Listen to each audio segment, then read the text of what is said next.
Issue है, एक बड़ा इशू। एमपी पुलिस के बेचारे छात्र बहुत परेशान है। क्या हुआ है कि रिस्पॉन्स शीट आई है, प्रेजेंट बच्चे को अब्सेंट कर दिया लोग। व्यापम भाई, आज एक लड़की फोन की, बहुत रो रही थी। अब देखो, कई बार फोन करते तो मैं डांट देता हूँ आप लोगों को। क्यों डांट देता हूँ? उसको इतना डांटा, रोना बंद कर, फालतू रोती है, क्या रो रही है सर। फिर हंसने लगी, थोड़ी देर बाद कंफर्ट हुई, हंसने लगी। मतलब रोना क्यों? उसमें तुम प्रेजेंट थी, तुम्हारे पास एडमिट कार्ड है। बोली हाँ सर। मगर उसमें क्या क्या लिखा? बोले लैब नंबर लिखा है और कंप्यूटर नंबर लिखा। मतलब बस हो गया। तो एक आवेदन जो है बनाना है, उस आवेदन को जाके दे के आना कहाँ? व्यापम ऑफिस में, और जाके दे के वहां की पावती ले लेना। और एक हफ्ते में अगर कुछ नहीं करते हैं, तुम्हें अवगत नहीं कराते, तब तुम जो है कोर्ट केस बोलो फाइल कर सकते हो। तो ऐसे जितने भी छात्र जो प्रेजेंट थे लेकिन उनको अब्सेंट कर दिया, बोले रिस्पॉन्सिबिलिटी से अब्सेंट शो कर रहा सर, मैं क्या करूं? बोले तो कोई दिक्कत नहीं है, ऐसा होता है। अगर होगा तो उसके लिए चीजें। दूसरी चीज, एमपी पुलिस में बहुत सारे ऐसे छात्र छात्राएं होंगे, तुम लोग देखना, तुम्हारे ही आंसर शीट पर बहुत सारे लोगों ने ऑब्जेक्शन फाइल कर दिया होगा, जबकि तुम्हारे क्वेश्चंस और तुम्हारे आंसर बिल्कुल सही है, परफेक्ट है, लेकिन फिर भी दूसरे लोगों ने ऑब्जेक्शन किसी न किसी से फाइल किया होगा। अगर तुम्हारे क्वेश्चन सही है और किसी ने ऑब्जेक्शन फाइल किया है और व्यापम उसको गलत करता है, तो इसके लिए मैं एक अच्छा रास्ता बताता हूं, अभी से बताता हूं, सुन लो। अभी से अपनी रिस्पॉन्स शीट को डाउनलोड करके रखना, प्रिंट निकलवा लो। अभी प्रिंट निकलवा लो, बहुत अच्छी क्वालिटी में प्रिंट अभी निकल जाएगा। तो प्रिंट निकलवा के सब लोग रख लो, सब लोग। प्रिंट क्या दिक्कत है? प्रिंट निकाल करके बड़े बड़े अक्षरों में उसको रख लो अभी से, स्क्रीनशॉट नहीं, प्रिंट निकलवा के रख लो, आपको काम आएगा। ये काम तब आता है खासकर जब आपके मार्क्स 0.1 से बाहर कर दिया गया, 0.2 से, 0.3 से, 0.4 से, 0.5 से, 1 नंबर से, जबकि आपका क्वेश्चन सही था, आपका आंसर सही था, लेकिन व्यापम ने उसमें गलत कर दिया। भाई भारत की राजधानी क्या? नई दिल्ली। उसने लिख दिया भोपाल को उसने सही मान लिया व्यापम ने। तो अगर व्यापम ने उसको सही मान लिया तो उसके खिलाफ हम कब जा सकते हैं? जब हमारे पास प्रूफ हो। और प्रूफ के लिए बाद में फिर आप लोग पगलाते हैं, कुछ होता नहीं आपके पास। तो आप अभी से अपने रिस्पॉन्स शीट को सेव करके रखिएगा। दिस इज अ मिशन, ठीक है सर। रिजल्ट नहीं निकाला जा रहा, व्यापम झूठ बोला, ओबीसी रिजर्वेशन की वजह से जेल रुका। नहीं, ओबीसी रिजर्वेशन की वजह से रिजल्ट नहीं रुका हुआ है, व्यापम की अकर्मण्यता की वजह से रुका। बता रहा हूं कैसे।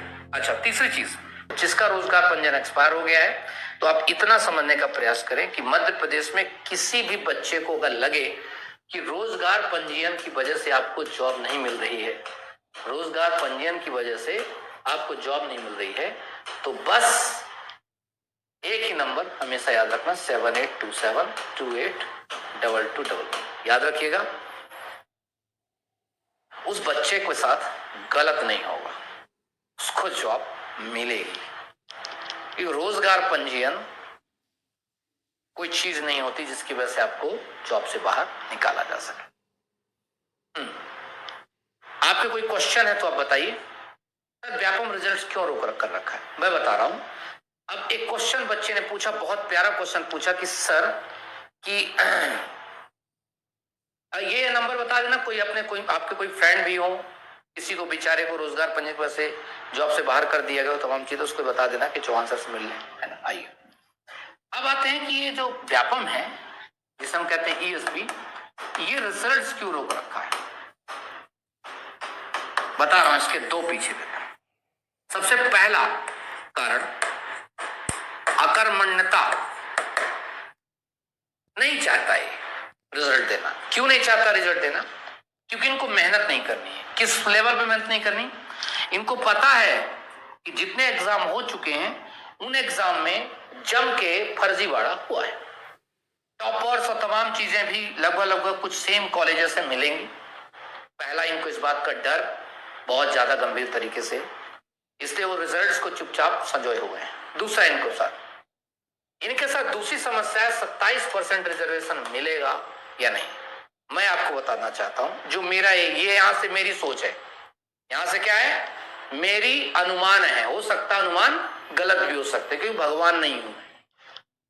27% ओबीसी को लेकर के जो मुद्दा है सिर्फ एक राजनीतिक मुद्दा है।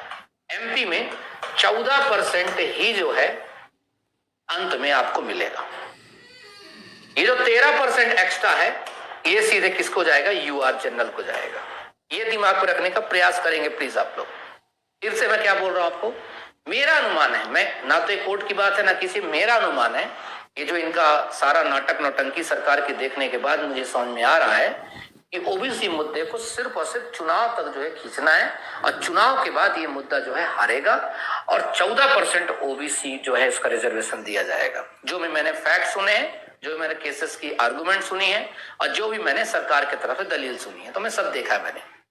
तो जो मेरा जो दिमाग कहता है वो सिंपल ये कितना कहता है और आपका दिमाग क्या कहता है मुझे नहीं पता। आप लोग बता सकते हैं गुरुजी क्या है क्या नहीं। अब प्रॉब्लम इस चीज की है कि एमपीपीएससी ने कि 87-13 के हिसाब से रिजल्ट तो दे दिया। अब परेशान हो रहा है व्यापम, क्योंकि व्यापम ने 87-13 को फॉलो ना करते हुए व्यापम की जितनी भर्तियां हैं वो 27% को फॉलो कर रही हैं। अब जब 27% को फॉलो कर रही हैं तो व्यापम रिजल्ट बनाने में उसके खून पसीने जो है एक हो रहे हैं। उसकी वजह क्योंकि वो समझ ही नहीं पा रहा कि अगर मैं 27% के आधार पर रिक्रूटमेंट्स किया हूं तो मैं किस आधार पर बच्चों को 13% और 87% कर दूं। क्योंकि 2019 का जो पीएससी का बच्चा था बहुत परेशान हुआ है और आगे भी जाएगा। अच्छा एक और चीज सुनिएगा, एक चीज अभी एक घटना हुई है सब इंजीनियर की, सुनिए सब लोग अच्छे सुनिएगा। सब इंजीनियर की अभी भर्ती हुई थी, मैं बता रहा हूं क्यों हुआ, ठीक है। ग्रुप 3 की भर्ती थी। हुआ इसमें ये 27% के आधार पर 27% के आधार पर ओबीसी के आधार पर भर्ती की गई, रिजल्ट दे दिया गया, ज्वाइनिंग शुरू हो गई। तो जब विभाग होते हैं टॉप के विभाग, तो सबसे अच्छे जो टॉपर्स हैं बच्चों ने अच्छे अच्छे विभाग चुन लिए। ओबीसी के खुद कैंडिडेट्स ने अच्छे अच्छे विभागों को चुन लिया। सुनना अच्छे से, क्योंकि ये जो बात बता रहा हूं ये पल्ले ज्यादा नहीं पड़ती है, अधिकारियों को नहीं पड़ी, बड़े बड़े बड़का आईएएस ऑफिसर बैठा ना उसके पल्ले नहीं पड़ी। तो एमपी के यूट्यूबर्स तो छोड़ ही दो कि फिर ये बात पल्ले पड़ेगी। सब इंजीनियर वाले परेशान है कि भाई हमें ज्वाइनिंग की, अभी बता रहा हूं। तो जो अच्छे अच्छे डिपार्टमेंट है उन सबको सारे टॉपर्स ने भर दिया। अब जिनके कम मार्क्स थे उन्होंने क्या किया, ऐसे डिपार्टमेंट भरे जिसमें मलाई नहीं है। अब कुछ सब इंजीनियर्स पहुंच गए जनरल कैटेगरी वाले कोर्ट, हाई कोर्ट। तो हाई कोर्ट ने कहा कि भाई आपने 27% पर रिजर्वेशन काई को दिया, नहीं देना था आपको 13% पर होल्ड करके देना था। अब क्या हुआ, इन जो टॉप के विभाग थे यहां पर जो 13% कौन आएगा 13% पे, जिनके सबसे मार्क्स कम थे उनकी क्या कर दी गई, होल्ड कर दिया गया। लेकिन उनसे भी कम मार्क्स वालों बच्चों का सिलेक्शन इसलिए हो रखा है ऑलरेडी क्योंकि इन्होंने जो चुना था जो विभाग, वो विभाग कम मलाई वाले थे। तो कम मलाई वाले विभाग जो थे वो कम नंबर वाले गए, तो इनका हो गया सिलेक्शन और ये हो गए बाहर। अब ये जाके हाई कोर्ट में फिर से पहुंच गए कि दादा ये हमसे कम नंबर वाले ओबीसी वालों का सिलेक्शन हो गया है और अच्छे नंबर वालों का नहीं हुआ। आप समझे यहां पर गलती किसकी थी? गलती वो बड़का अधिकारी की थी, वो बाबू की थी जो चाय पे कॉफी डाल करके आराम से पीता है। जबकि हाई कोर्ट ने जैसे ही ऑर्डर किया था कि 13% को होल्ड करके 14% पर रिजल्ट हो, तो डिपार्टमेंट को लिखना चाहिए था किसको, व्यापम को, कि एक काम करो तुम सब इंजीनियर का रिजल्ट दोबारा जारी करो, दोबारा बच्चों से उसकी प्राथमिकता मंगाओ, तब ना होता।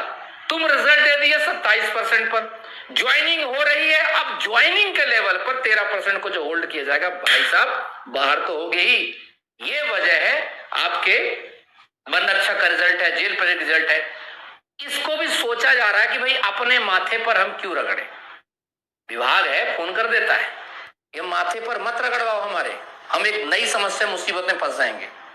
तो ठीक है, जब तक होल्ड हो सके होल्ड कर लो। दूसरी चीज